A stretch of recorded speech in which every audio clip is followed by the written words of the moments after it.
Cette méditation quotidienne vous est présentée par le Centre Le Pèlerin, spécialisé en accompagnement psycho-spirituel. lepèlerin.org.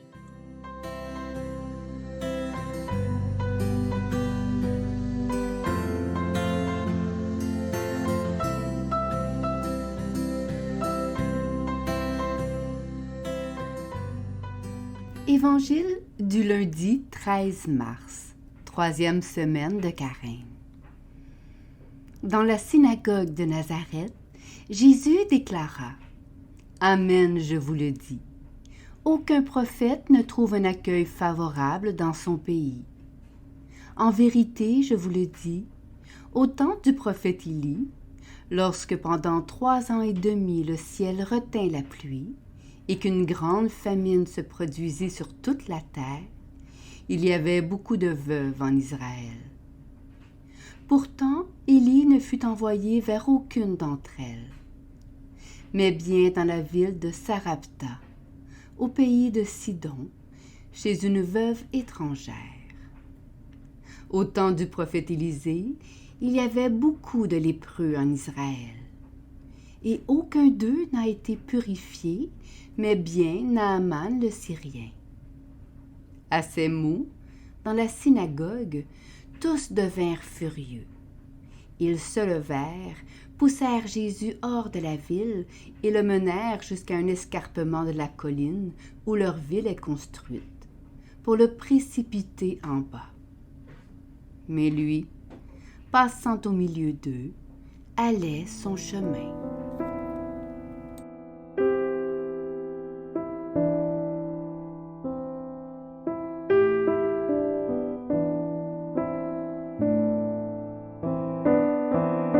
Méditation. Jésus inaugure sa mission en accomplissant la prophétie d'Ésaïe. L'Esprit du Seigneur est sur moi. Dans la synagogue de Nazareth, la parole prophétique de Jésus n'est pas accueillie. Pourtant, cette parole dit que le Seigneur est Dieu et que l'homme est à son image. On imagine l'auditoire, des chefs assis dans leur pouvoir. Dans leur vêtement de piété, ils jouissent de leur supériorité. On voit aussi le peuple fier de sa lignée qui remonte à Abraham. Tous rangent la parole prophétique sur l'étagère du passé qu'il faut respecter sans l'utiliser. En guise d'avertissement, Jésus leur rappelle l'histoire du prophète Élie. Revenons sur cette histoire pour en saisir la portée. Le roi d'Israël, Akab, épousa l'étrangère Jézabel, fille du roi des Sidoniens, qui introduisit le culte des Baals. Est-ce si grave de vouer un culte aux Baals? Qu'est-ce que cela signifie? L'idolâtrie consiste à projeter devant soi ses forces et ses peurs pour s'agenouiller devant notre moi blessé. Le culte est censé nous rassurer, car nous croyons que nous maîtrisons notre vie comme nous manipulons l'idole.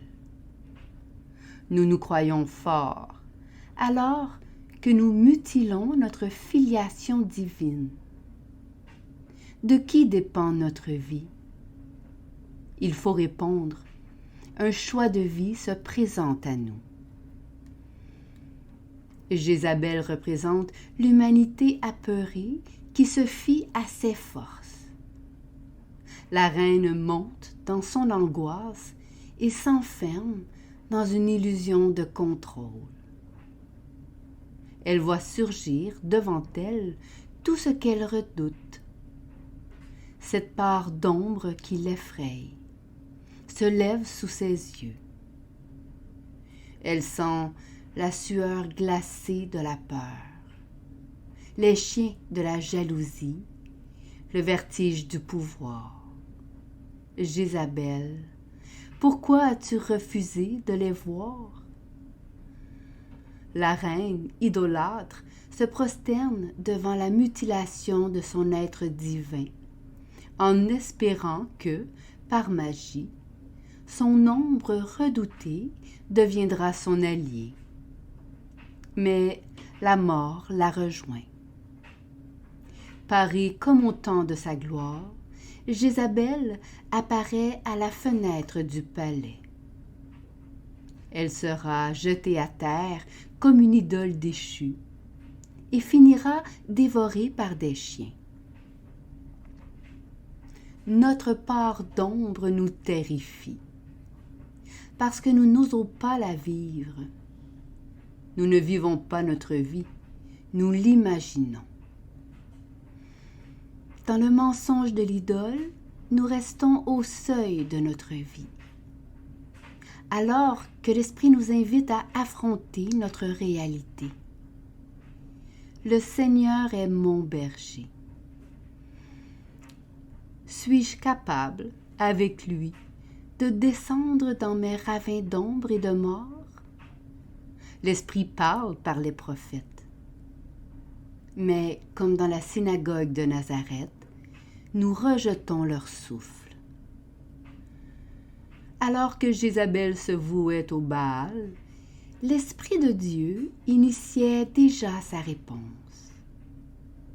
Dieu envoya le prophète Élie se réfugier à Sarepta, dans le pays de Sidon.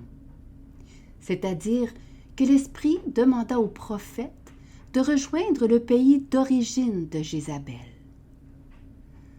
Dieu envoya la parole prophétique dans le pays de la reine, comme pour l'inviter à habiter sa vie. Élie, qui ne parlait plus en Israël, trouva refuge chez une pauvre veuve qui ne possédait qu'un peu de farine et d'huile avant de s'étendre pour attendre la mort. Cette païenne lui permit de déployer sa puissance prophétique. Accablée d'épreuves, la veuve de Sarepta ne savait pas que Dieu gardait un œil sur elle. De même, Jézabel n'imaginait pas que le prophète foulait ce territoire gouverné par son père. Dans nos idoles mortes, l'Esprit de Dieu apporte la vie.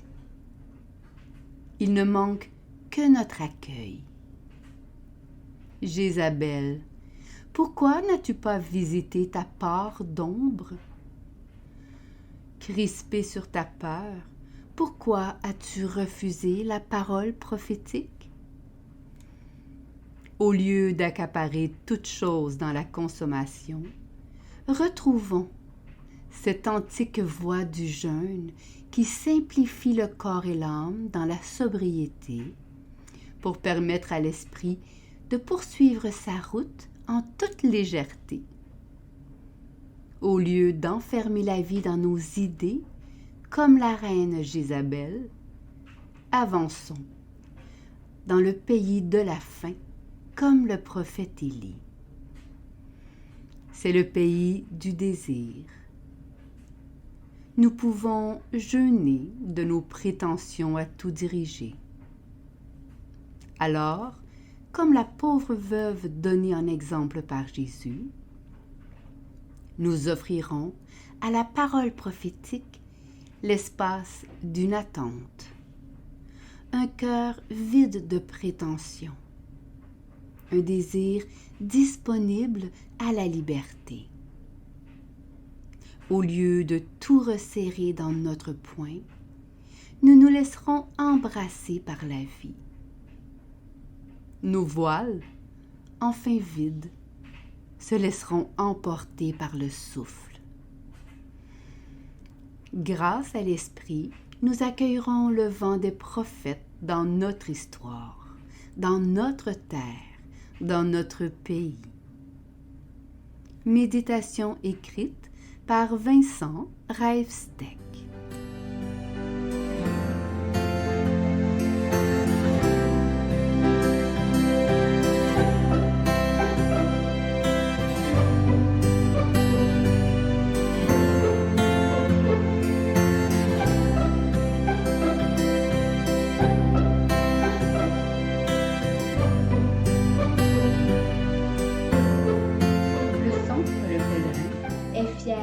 offrir depuis plus de 20 ans un service d'accompagnement ainsi qu'un certificat universitaire en accompagnement spirituel.